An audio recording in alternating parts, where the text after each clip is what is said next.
मुझे लग रहा है कि दीपक जी देखिए बाजार में जो उथल पुथल है, जो वॉलेटिलिटी है मार्केट में, आई थिंक क्लियरली एक संकेत मिला है कि अभी भी मार्केट में जो स्टॉक स्पेसिफिक रवैया है वो इन्वेस्टर्स को फॉलो करना चाहिए।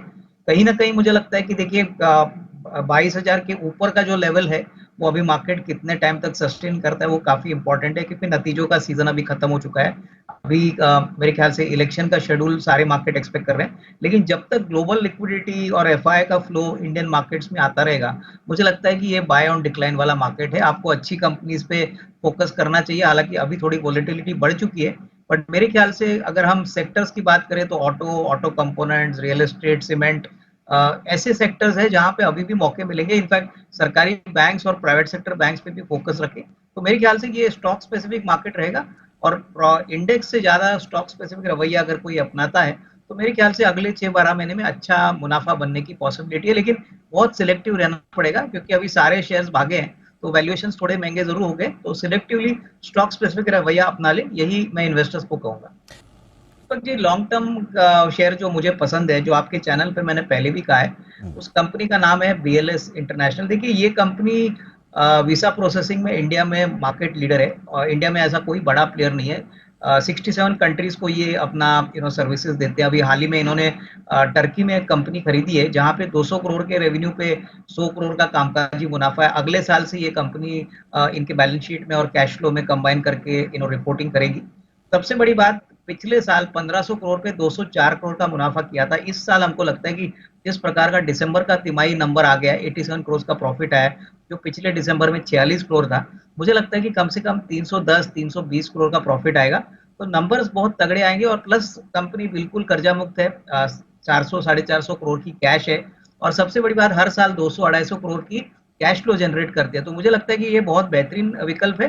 दूसरी एक कंपनी बीएलएस ई सर्विसेज अभी पब्लिक इशू हो चुकी है, वहां पे भी ये 68% होल्ड करते हैं, और इसका भी जो वैल्यू अनलॉकिंग का फायदा है वो ये पेरेंट कंपनी को मिलेगा। तो यहाँ पे 450 460 का एक टारगेट आपको मिल सकता है अगर आप अगले 6 से 12 महीने के लिए यहाँ पे होल्ड करें। तो ये मेरी तरफ से अच्छा वैल्यू पिक है, तो इसमें जरूर निवेश करें। बात तो दीपक जी, इन्होंने बहुत अच्छे लेवल पे एंट्री की है। हालांकि क्वांटिटी इनकी कम है। मैं इनको यही सलाह दूंगा कि ये अगले 6-12 महीने के लिए होल्ड करते हैं, तो मुझे लगता है कि और भी रेटिंग आएगी, क्योंकि अभी इस लेवल पे काफी फंड्स, अल्ट्रा एचएनआई, पीएमएस इसमें एंट्री कर रहे हैं।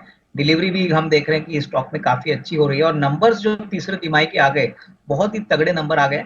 यही कमेंट्री हमको लग रहा है कि मैनेजमेंट ने कहा है कि अगले चौथे क्वार्टर में भी ऐसा ही नंबर आएगा, और अगले साल की ऑर्डर बुक बहुत बड़ी है।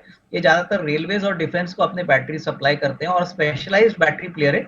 अभी बीच में जो रेलवे का कवच सिस्टम हो गया है, वहां पे भी इनको काफी बड़ा कॉन्ट्रैक्ट मिला है। मेरे ख्याल से यहाँ से करीबन 600 रुपए का टारगेट प्राइस पॉसिबल लग रहा है। तो यहाँ पे होल्ड करिए, अच्छे खासे मुनाफे पे बैठे हैं, आपकी मार्जिन ऑफ सेफ्टी भी अच्छी है, तो यहाँ पे होल्ड करने की राय। बीपीसीएल में मेरे ख्याल से अगेन इस निवेशक ने अच्छे लेवल पे एंट्री की है। और देखिए अभी तो सारे ऑयल मार्केटिंग कंपनीज के शेयर बहुत बढ़िया चल रहे हैं, बिकॉज सबसे बड़ा जो ट्रिगर है इनके लिए वो ऑयल का प्राइस है, काफी नरम हो चुका है, अभी 80-82 डॉलर पे चल रहा है। मुझे लगता है कि देखिए क्रूड अगर यही लेवल पे कंटिन्यू होता है तो इनके लिए प्रॉफिटेबिलिटी तो बहुत अच्छी आएगी। सबसे बड़ी बात, मुझे लगता है कि अभी एविएशन और ऑटो सेक्टर जो सबसे ज्यादा क्रूड ऑयल डिमांड जनरेट करते हैं, वो बहुत अच्छे लेवल पे है।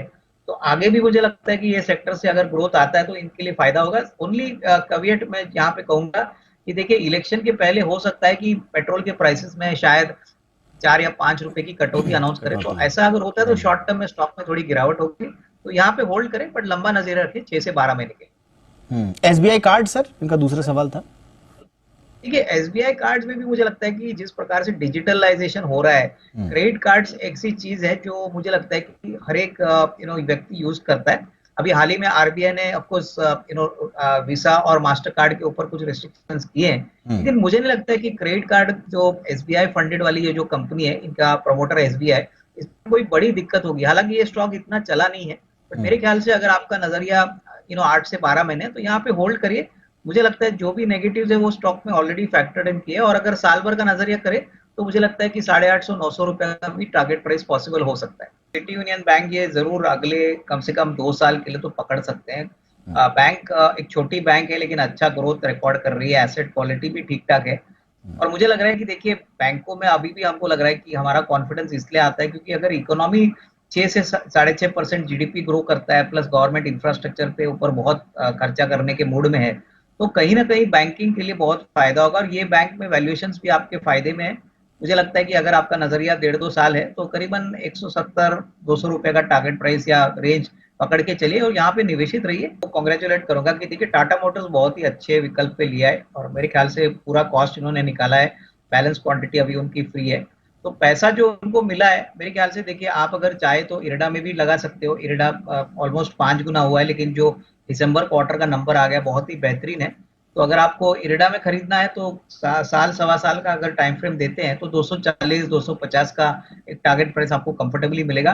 रिन्यूएबल स्पेस में काफी बड़ा फाइनेंसिंग एजेंसी है और जिस प्रकार की कमेंट्री मैनेजमेंट में भी है, मुझे लगता है कि पूरी क्वांटिटी साथ में मत खरीदिए, थोड़ा थोड़ा करके खरीदिए ताकि प्राइस का भी बेनिफिट आपको मिले। लेकिन नजरिया अगर साल सवा साल का है तो यहाँ पे 230-240 का टारगेट प्राइस आपको मिल सकता है। तो ये एक अच्छा विकल्प है जहाँ पे ये पैसा लगा सकते हैं। आई थिंक पोजिशनल पिक के बारे में बात करूं तो हमको हेडनबर्ग सीमेंट पसंद है।